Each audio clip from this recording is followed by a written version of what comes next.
Today we're diving headfirst into a topic that most of us probably glazed over in history class. You know, the one where the teacher rushed through it because they were running out of time before summer break. Yeah, that one. We're talking about the War of 1812. Now, if you're like me, your textbook probably told you a pretty neat and tidy story. America, young and feisty, stood up to the big bad British Empire, fought them to a standstill, and basically declared victory, right? We won, USA!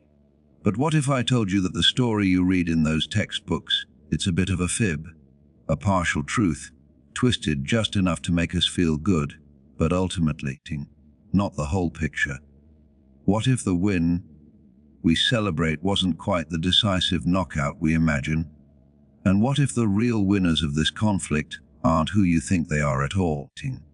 Get ready to challenge everything you thought you knew, because today we're exposing the lie of the textbooks. Who really won the War of 1812?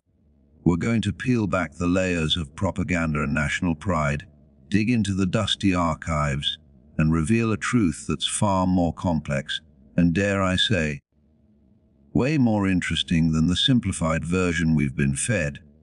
This isn't just about dates and battles, it's about shifting perspectives, understanding the motivations of all sides, and figuring out who truly benefited and who suffered when the smoke cleared. So, grab your thinking caps, maybe a snack, and prepare to have your historical world rocked. This is going to be a wild ride, and by the end of it, you might just look at American history, and indeed history in general, with a brand new pair of eyes. Let's get into it. All right, let's set the stage. The year is 1812. The United States is a fledgling nation, barely a few decades old, still figuring out how to walk on its own 2 feet. And who's the big kid on the block giving everyone trouble? Great Britain, of course. They're still a global superpower, fresh off kicking Napoleon's butt all over Europe. They had the biggest navy, the most experienced army, and a global empire that stretched further than anyone else's. So, why on earth would this tiny, brand new country decide to pick a fight with the undisputed champion of the world? It wasn't just one thing, oh no. It was a perfect storm of grievances, like a pressure cooker slowly building steam until it finally exploded. Imagine this: you're sailing a ship, minding your own business, doing a little trade, trying to make an honest living. Suddenly, a giant British warship pulls up alongside you. They board your vessel, inspect your crew, and then, without so much as a "by your leave," they impress your sailors.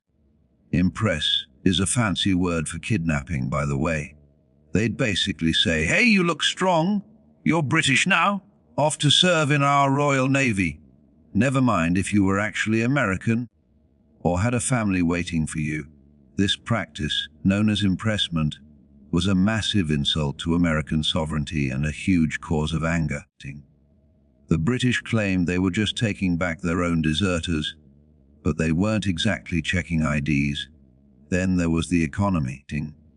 Great Britain and France were constantly at each other's throats. Both sides were trying to choke off each other's trade, and guess who got caught in the middle? Yep, America. The British implemented orders in council, essentially blockading European ports and restricting American trade. This was crushing for American merchants and farmers who relied on selling their goods overseas. It felt like Britain was treating America like a colonial backwater again, not an independent nation. But wait, there's more. Venture west, young Americans, and you'll find another major flashpoint: the frontier. As American settlers pushed further and further into Native American lands, they encountered fierce resistance. And who was supplying weapons and encouraging this resistance? You guessed it, the British, operating out of Canada. They saw a strong Native American buffer state as a way to protect their Canadian colonies and prevent American expansion. For Americans, this felt like Britain was actively trying to sabotage their manifest destiny, their God-given right to expand westward. So you have impressment, trade restrictions, and British meddling with Native American tribes on the frontier. It was a triple threat of outrage, and it fueled a growing sense of nationalism and a desire to finally assert America's independence once and for all. There was a powerful group in Congress, known as the War Hawks, led by fiery young politicians like Henry Clay and John C. Calhoun. They were tired of British insults and economic bullying. They saw war not just as a necessity, but as an opportunity to finally kick the British out of North America for good, perhaps even annex Canada, and secure America's place on the world stage. President James Madison, a quiet and intellectual man, was initially reluctant. He knew America wasn't fully prepared for a major war, but the pressure mounted, the insults piled up, and eventually he caved. On June 18, 1812, the United States officially declared war on Great Britain, and just like that, a nation barely out of its infancy decided to go toe-to-toe with the greatest empire on earth. What could possibly go wrong? Or, more accurately, what did go wrong for everyone involved?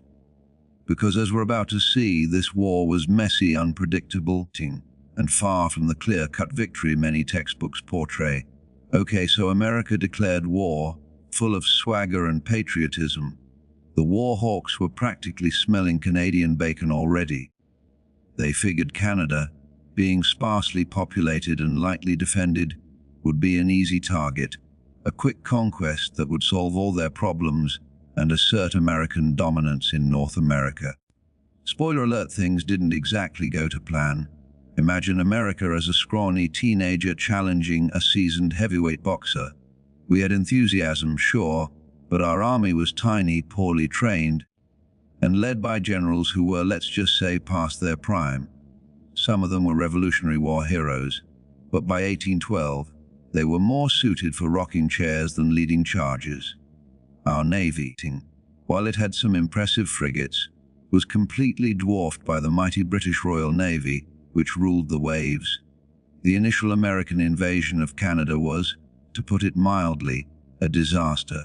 General William Hull, a Revolutionary War veteran who was frankly terrified, invaded Canada from Detroit, only to quickly retreat and surrender his entire force to a smaller British and Native American contingent. Yes, you read that right. An American general surrendered an entire army, along with the city of Detroit, without much of a fight. It was a humiliating start. Other attempts to invade Canada fared little better. American forces were often disorganized, suffered from poor logistics, and faced fierce resistance from British regulars, Canadian militias, and their highly effective Native American allies, led by the brilliant Shawnee chief Tecumseh. Tecumseh, by the way, was a true legend. He dreamed of a vast Native American confederacy to resist American expansion, and he proved to be one of the most formidable military leaders of the entire war. His death in 1813 at the Battle of the Thames was a huge blow to the Native American cause and a turning point on the western frontier. While the land war in Canada was a bit of a flop for the Americans, something surprising was happening at sea. Remember how I said the British had the biggest navy? True. But America had a few exceptionally well-built frigates like the USS Constitution, nicknamed Old Ironsides, because British cannonballs seemed to bounce right off its thick hull. These ships, though few in number, scored some stunning victories against individual British warships.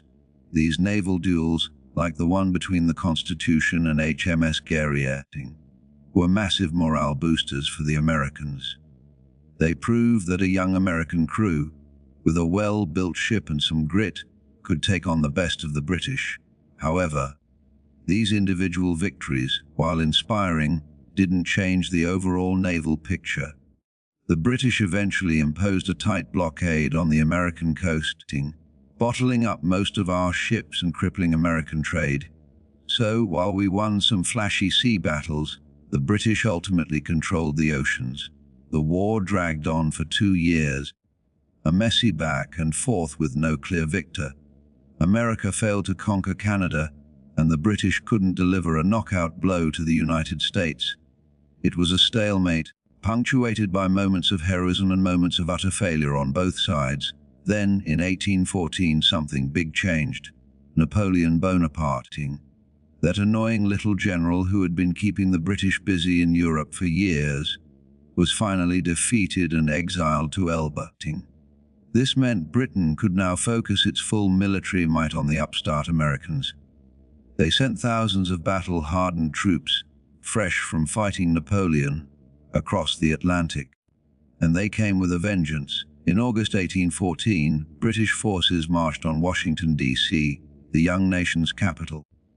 The American militia defending the city put up a valiant, but ultimately futile resistance. The British easily routed them, and then proceeded to do something truly shocking. They burned down the White House, the Capitol building, and other government buildings.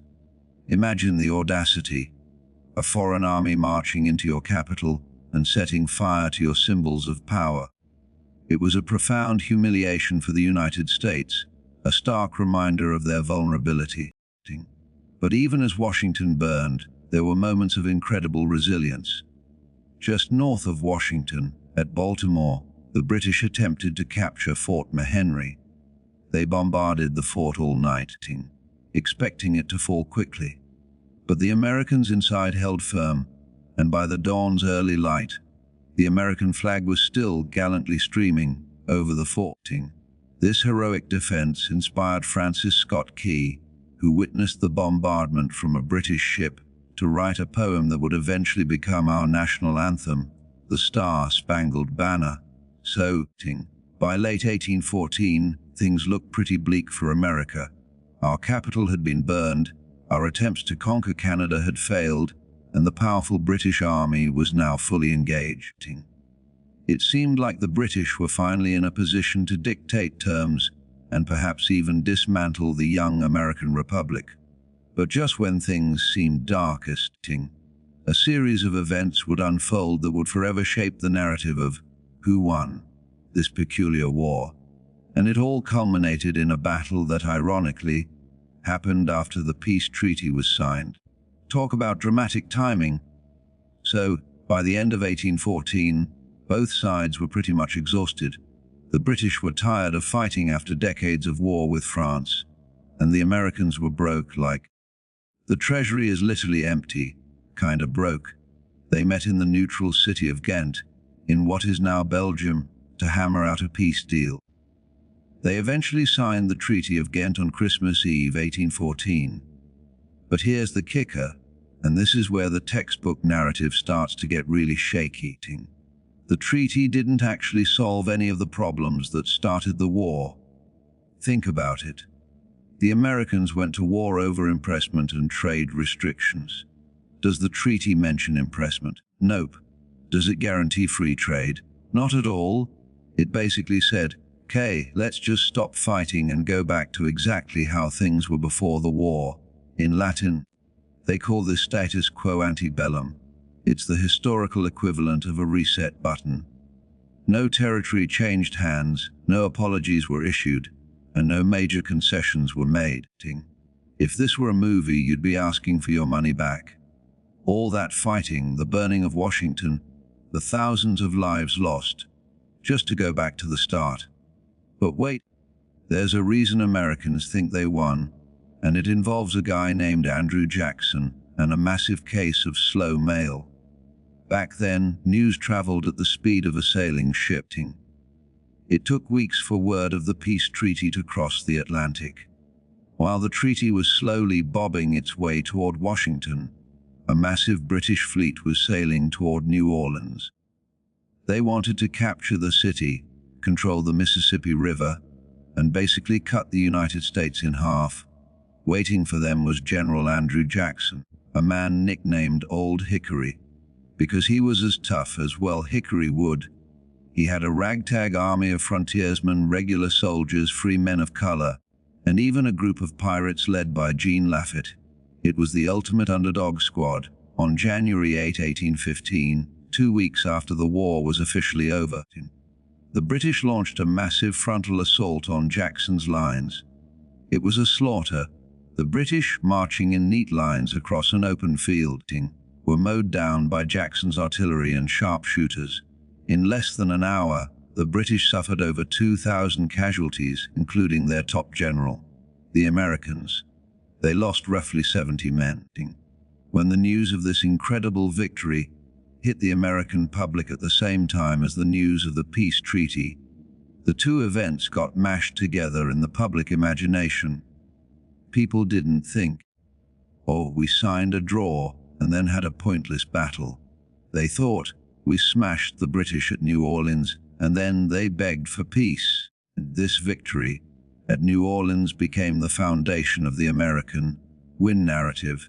It turned Andrew Jackson into a national hero and eventually propelled him to the presidency. It gave the young United States a massive boost of confidence. We had stood up to the British Empire and, in our minds at least, we had come out on top. But if the Americans didn't technically win, and the British just walked away with a draw, who actually lost? Because in every war, there's someone who pays the ultimate price. This is the part that textbooks often leave out, or relegate to a tiny sidebar. To find the real losers of the War of 1812, you have to look away from the coastal cities and the high seas and look toward the heart of the continent. Remember Tecumseh?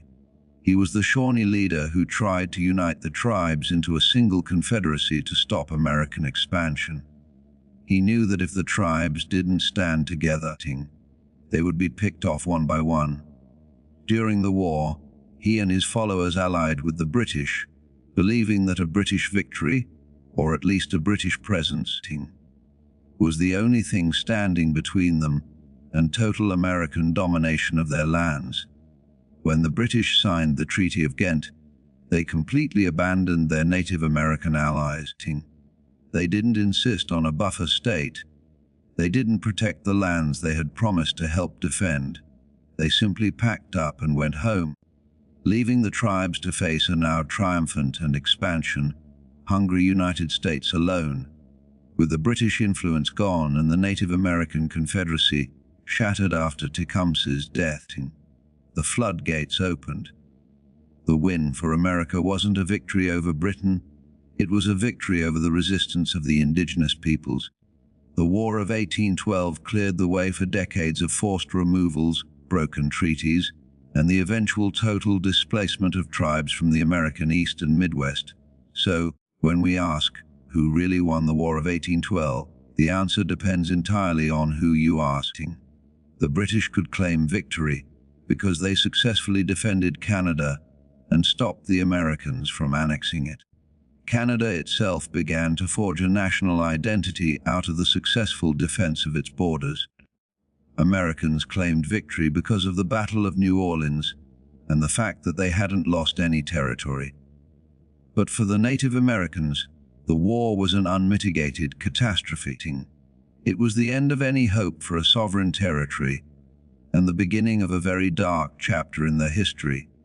It's a complicated, messy, and frankly, kind of tragic ending to a war that many people think was just a second war of independence.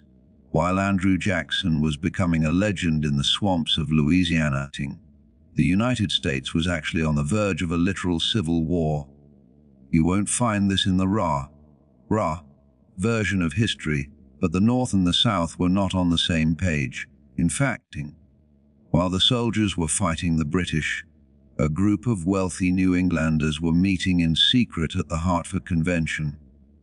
They were so angry about the war, which was killing their shipping business, that they were seriously discussing seceding from the Union. Imagine that. The United States almost fell apart before it even turned 40. They thought the whole war was a Virginia scheme to grab more land for slave owners. If the news of the peace treaty hadn't arrived when it did, we might have seen the Republic of New England break away. The only reason this isn't a bigger deal in textbooks is because the timing made the Hartford guys look like total traitors and losers. They showed up in Washington to complain, just as everyone was celebrating the victory at New Orleans. It's like showing up to a party to complain about the music right as the cake is being served. But let's get into the great Canadian identity part of the story, because this is where the who won question gets really juicy. If you ask a Canadian who won the War of 1812, they don't hesitate. They'll tell you they did, and honestly, they have a point. Before 1812, Canada was just a collection of loosely connected British colonies. But when the Americans invaded, everyone, French-speaking Catholics, British loyalists, and Indigenous warriors, had to pick a side. This was the moment Canada, as a concept, was born. They didn't want to be liberated by the Americans. There's this amazing story of Laura Secord, who is basically the Canadian Paul Revere. She walked 20 miles through dangerous woods and swamps to warn the British of a surprise American attack. In Canada, she's a national hero. In American textbooks, she's a footnote. The fact that Canada is still its own country today and not the 50-fun state is a direct result of the War of 1812. If the Americans had actually won in the way the war hawks wanted, the map of the world would look completely different today.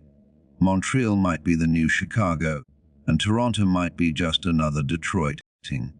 Now let's pivot back to the high seas for a second, because there's a lee of the textbooks regarding the Navy that we need to bust.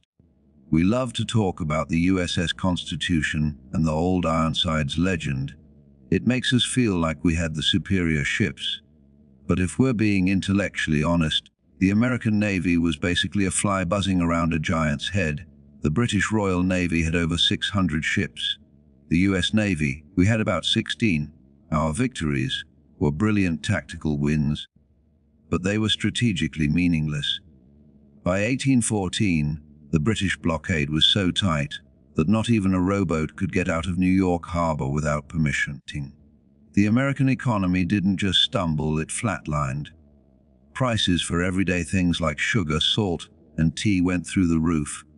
Farmers in the South couldn't export their cotton or tobacco. This war was a slow-motion economic suicide for the United States. So, if the economy was ruined, the capital was burned, and we didn't gain an inch of Canada, why do we call it a victory? It all comes down to psychological warfare. Before 1812, Europe looked at America like a temporary experiment. They figured we'd eventually collapse or crawl back to Britain after the war, specifically after we survived the Redcoat onslaught. The world started to treat the US like a real player. We didn't win territory, but we won respect. The British finally stopped treating the US like a rebellious teenager and started treating us like a distant, annoying cousin who at least knew how to fight. But we have to talk about the darkest part of this victory narrative. We talked about Tecumseh, but we need to talk about what happened after he fell. With the British gone, the US government turned its full attention to the Indian problem. The War of 1812 was the true beginning of the end for Indigenous sovereignty in the East. Andrew Jackson, the hero of New Orleans, used his newfound fame to launch a career of aggressive expansion. He didn't just fight the British. He spent much of the war fighting the Red Stick Creeks in the South. This wasn't a war between nations, it was a war of extermination and land theft.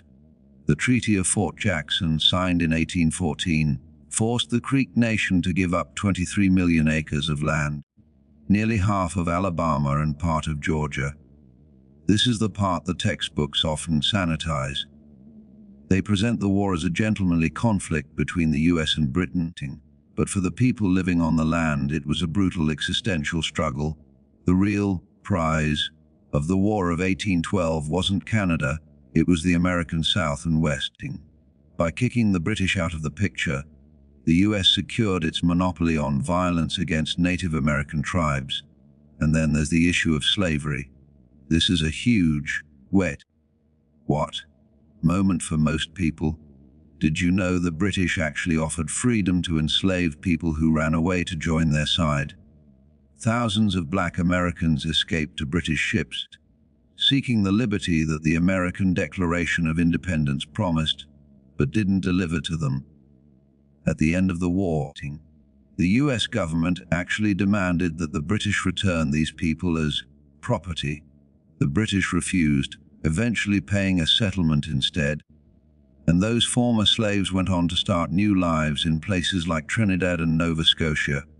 So, let's wrap our heads around this. The Americans fought for liberty while trying to expand slavery and take indigenous land.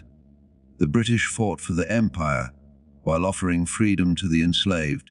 History isn't just a series of dates, it's a messy, hypocritical, fascinating drama where the good guys and bad guys depend entirely on where you're standing. In the end, the War of 1812 was a war of illusion. The Americans felt like they won because of New Orleans. The British felt like they won because they saved Canada and beat Napoleon. The Canadians felt like they won because they stayed independent. But the Native Americans, they knew exactly what happened. They lost! To truly understand why the Native Americans were the singular, undisputed losers of this conflict, we have to look at the wall of silence that descended on the frontier after 1815. Before the war, the British had a very specific geopolitical goal. They wanted to create a neutral Indian barrier state. This would have been a massive, sovereign territory covering what is now Ohio, Indiana, Illinois, Michigan, and Wisconsin. If that state had been established, the United States would have been physically blocked from expanding toward the Pacific. American dream would have ended at the Great Lakes.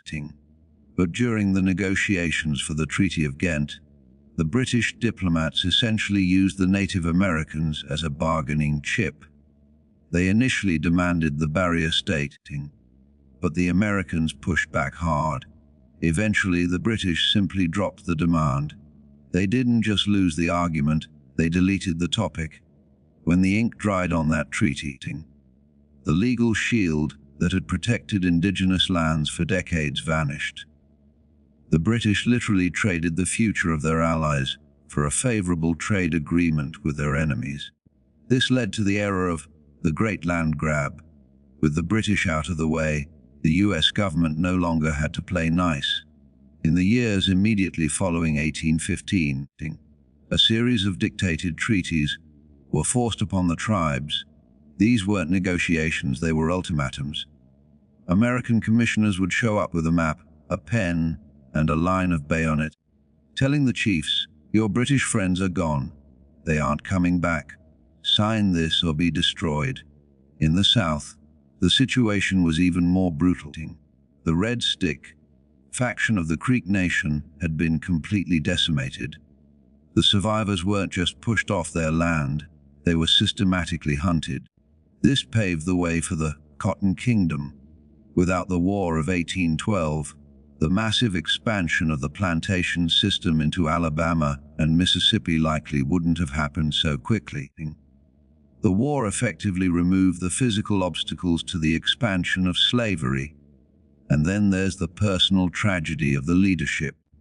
While Andrew Jackson was using his hero status to build a political dynasty, the families of Tecumseh and the Prophet were scattered. The Prophet, once a man who could command the sun to go dark, ended his days as a forgotten figure in a small village in Kansas, living on a measly pension from the very government he had tried to stop. The powerful Confederacy that had once threatened to rewrite the map of North America was reduced to a few names in a history book. So, when the textbooks say the war ended in a draw, they are looking at the map of Canada and the United States. But if you look at the map of Indigenous America, the war didn't end in a draw. It ended in a total eclipse. The Lee of the textbooks isn't just about who won the battles, it's about whose entire world was erased while everyone else was busy celebrating a stalemate. The lie of the textbooks isn't necessarily that they tell us we won, it's that they tell us the war ended in 1815. In reality, the consequences of this war are still vibrating through our world today, in the borders of Canada, in the trauma of Indigenous communities, and in the manifest destiny mindset that would eventually push the US all the way to the Pacific. So, the next time someone tells you the War of 1812 was just a boring sequel to the Revolution,